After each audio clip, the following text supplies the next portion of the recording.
या वाटीने मोजून मी इथं 3 वाटी गव्हाचं पीठ चाळून घेतलेलं आहे. तर मी इकडे बनवत आहे गव्हाच्या पिठाच्या कापण्या. मला ह्या कापण्या खूप आवडतात आणि दिवाळीमध्ये गावाकडे कापण्या बनवल्याच जातात आणि माझी आई पण बनवायची. तर म्हटलं चला मी पण बनवते यावर्षी. तर इथं मी गव्हाच्या पिठाच्या कापण्या बनवण्यासाठी 3 वाटी गव्हाचं पीठ चाळून घेतलेलं आहे. 1 वाटी बेसन पीठ आहे ते पण चाळून घेतलेलं आहे. चवीप्रमाणे मीठ टाकायचं.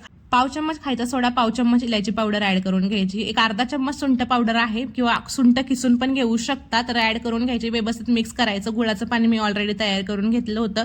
तर 350 ग्रॅम गुळ घेतला होता, 1.5 ग्लास पाणी घेतलं होतं. छान असं उकळून घ्यायचं, थंड करून घ्यायचं आणि गाळून पिठामध्ये ऍड करून घ्यायचं आणि जसं जसं लागेल तसं पाणी ऍड करून घट्टसर गोळा तयार करून घ्यायचा. एक 10 मिनिटं साईडला ठेवून द्यायचं रेस्ट करण्यासाठी आणि त्यानंतर लाटी लाटून घ्यायची. अर्धी लाटी लाटून झाल्यावरती त्याच्यावरती खसखस दोन्ही साईडने टाकून द्यायची आणि छानपैकी लाटण्याने दाबून घ्यायची. दोन्ही साईडने लावलेली आहे बघू शकता.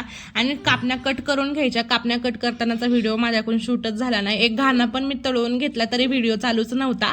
तर आपलं तेल छानपैकी गरम झाल्यावरती शंकरपाळ्यांच्या तेलामध्येच मी ह्या कापण्या तळून घेतलेल्या आहेत. एकदम गोल्डन ब्राऊन कलर येईपर्यंत मीडियम टू हाय फ्लेमवरती छान अशा आपल्या कापण्या तळून घ्यायच्या आहेत. तर तुम्ही पण दिवाळीला कापण्या घरी बनवता का, कमेंट करून नक्की सांगा. आणि हा व्हिडिओ आवडला असेल तर आपल्या चॅनलला लाईक, शेअर आणि सबस्क्राईब करा. सोबतच मला इंस्टाग्राम आणि फेसबुक पेजला फॉलो करा. आता भेटूयात नेक्स्ट व्हिडिओमध्ये. तोपर्यंत स्वतःची काळजी घ्या. बाय.